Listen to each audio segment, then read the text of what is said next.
Good morning guys! Happy Friday! Today is Friday at narito ang buong pamilya sa NAIA Terminal 2. Kami ay maglalakbay patungong Boracay Island.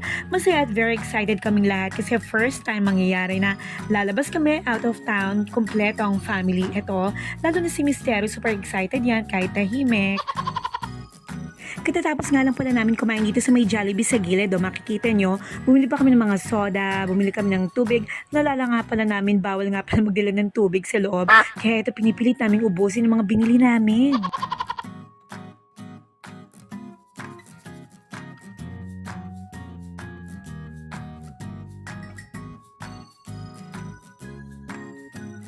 Ayan, nakapasok na kami lahat at waiting pa sa aeroplano. Na traffic pa yata. For now, please stay at gate number 15 and wait for your next flight boarding announcement. On behalf of Croatia, please accept our apologies for this inconvenience. Thank you.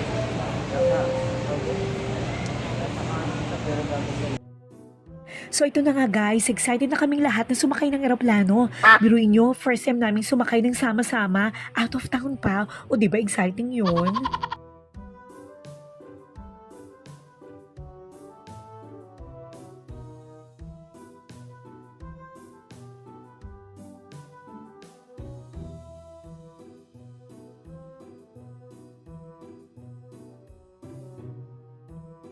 Sa wakas, nahanap na natin ang upuan natin. Ito ang aking dalawang bagets. Nagkukulitan, nagsiselfie-selfie, pero ayaw ni kuya. O diba, nagsishy talaga siya.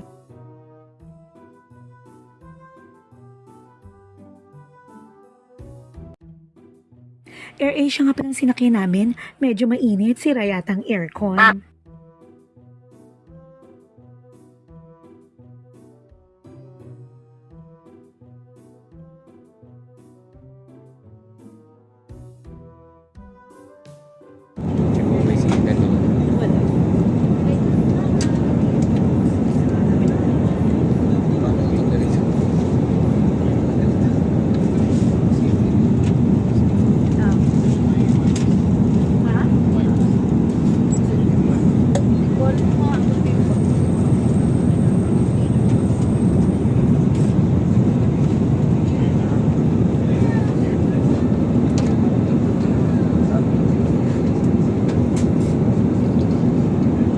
While waiting tayo sa paglipad ng eroplano, nagbilang na lang ang mga bagets kung ilang eroplanong nasa tapat ng bintana nila.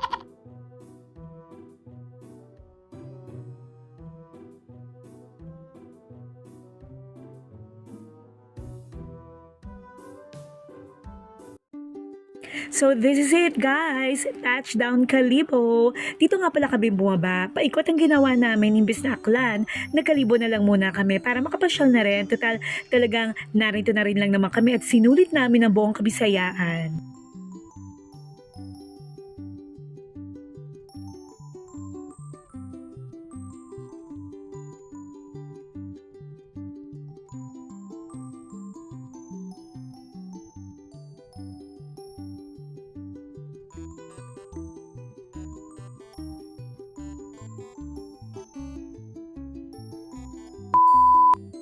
At narito na nga pala kami guys sa terminal kung saan tatawid na kami ng Boracay Island.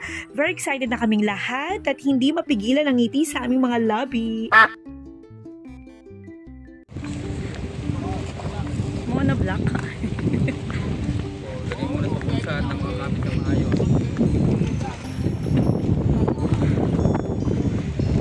Payo ma'am, maglapit ma'am, baka may pin. Oh, ano yan? Hakbang mo pa ma'am.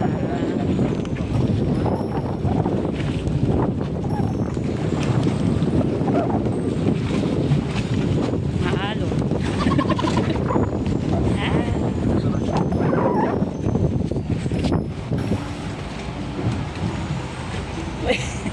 Kailangan ng preno.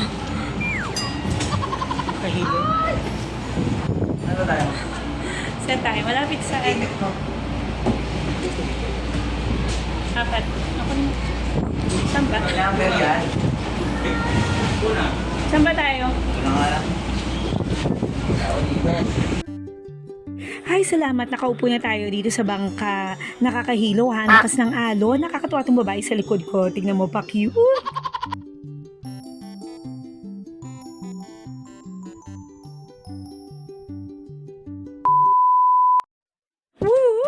sa wakas, nakatapak na tayo sa buhangin ng Boracay. Ang sarap ng feeling, timing dalawang bagets. Walang ginawa kundi mag-picture taking. Saya-saya talaga nila. Pero hindi naman talaga ito ang first time ko. Actually, second time ko na nga ito eh. At bilang iniwan na nga ako ng mga kasama ko, mag-selfie na lang ako dito. Total, okay na rin naman pala mag-isa. Masarap, malamig, preskong presko.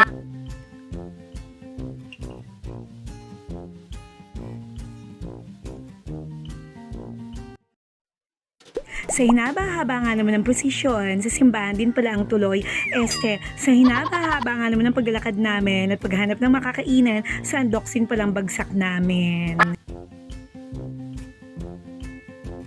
Ang nakakatuwa naman sa dalawang bagets ko, hindi sila masyadong mapili sa pagkain. Matipid pa nga eh. Ayaw nila nang gumagastos kaming mag-asawa. O diba, nakakatuwa.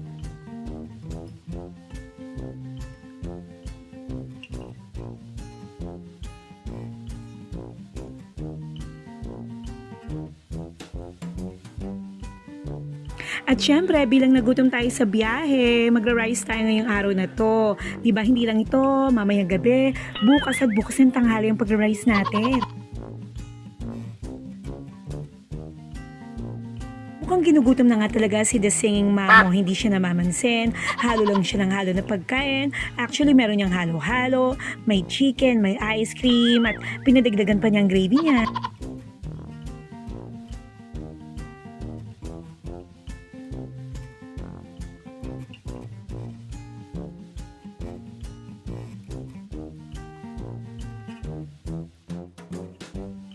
One eternity later.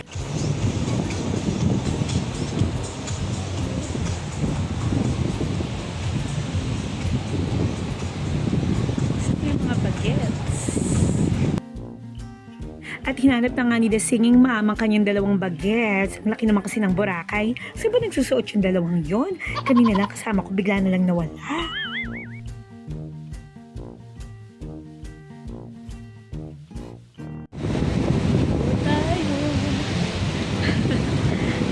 Sino po yan? Johan! Johan! Johan!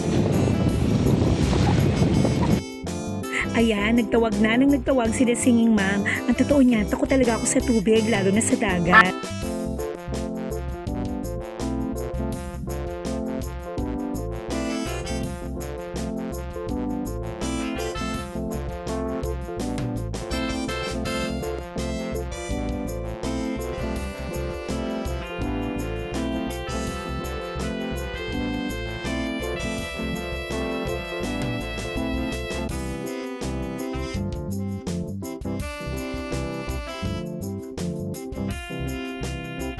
At tingnan nyo nga naman ang pormahan ni Mister, parang pang Baywalk ko.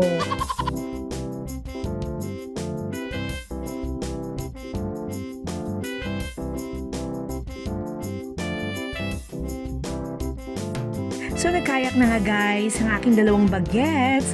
Enjoy na enjoy sila pero syempre may kaba, excitement at mukhang challenging ito para sa kanila. O ito, very supportive ang ating mister. Kaya talagang hindi niya pakakawalan ang dalawang ito.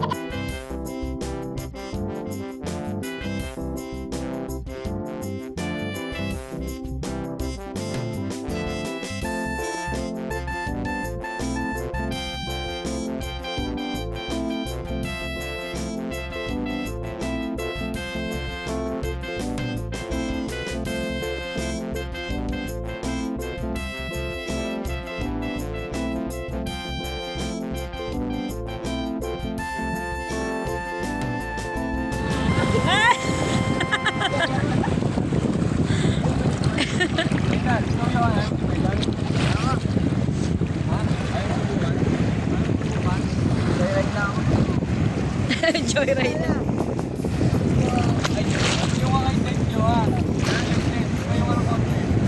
One eternity later.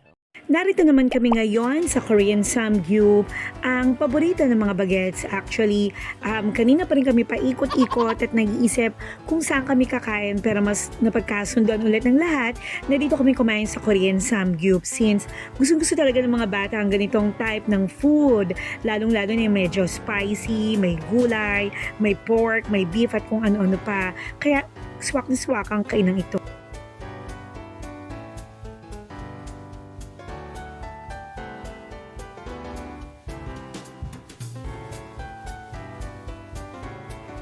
So, kumpleto na ang lahat, na-serve na. Ano pang hinihintay natin? Simulan na natin ang pagluluto.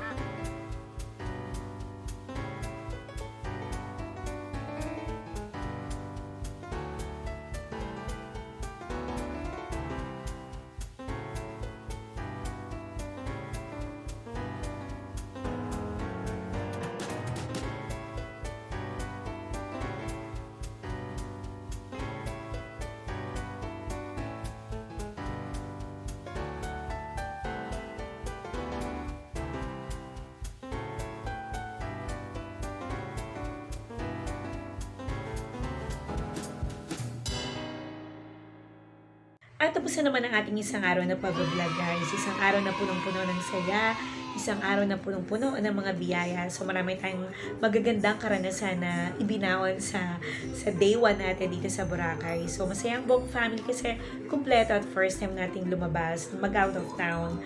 So happy tayo. Salamat Kingster sa nag-sponsor ng trip na ito. And very thankful sa karanasan ng buong family. So again, salute sa ating pamilya na patuloy na sumusuporta, patuloy na nagmamahal, lalo na sa ating mga OFW na talagang gumagabay at nagbibigay ng malasakit sa kanilang pamilya. Salute po sa inyong lahat. Naway patuloy kayong ingatan at patubayan ng ating Panginoong Diyos. See you later. A few moments later. Guys, magandang gabi tayo. Nagbabalik sa The Singing Mom TSM Slash. Kung nanay, ngayong gabi guys, isang verse from Ephesians 4:32.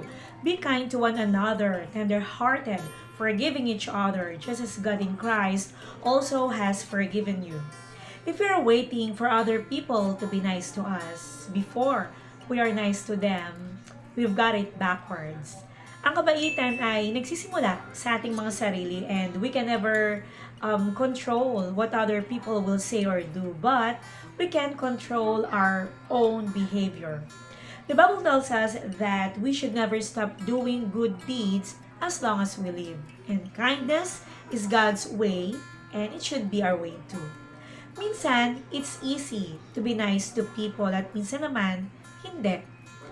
When it's hard to be kind, let's pray and ask God to help us say the right things and do the right things. Ephesians 4:32, be kind to one another, tender-hearted, forgiving each other, just as God in Christ also has forgiven you.